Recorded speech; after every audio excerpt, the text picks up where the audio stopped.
Ale jest jeszcze jeden temat, który chciałbym z Tobą poruszyć. Jesteś zaangażowany politycznie, można powiedzieć, emocjonalnie.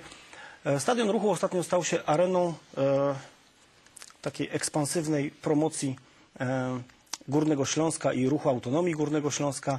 Jest nawet spór o taką flagę z napisem niemieckim Oberschlesien. Co o tym wszystkim sądzisz? To tak ma być? Jesteś za tym? Bo no nie mówilibyśmy o tym, gdyby to wszystko się nie działo głównie na imprezach sportowych, a widzę, że tak po prostu jest. Ja myślę, że ten temat jest już delikatnie z długą brodą. Ta flaga już wisi od kilku lat.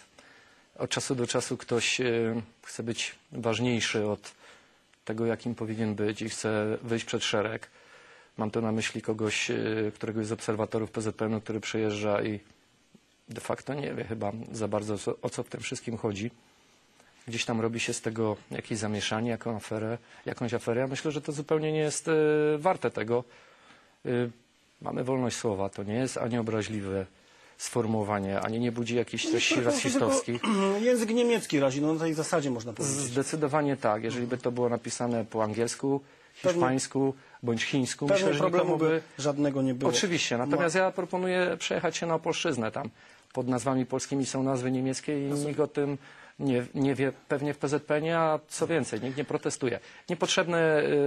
Niepotrzebna eskalacja konfliktu, niepotrzebne rozmuchanie sprawy, której tak naprawdę nie powinno być.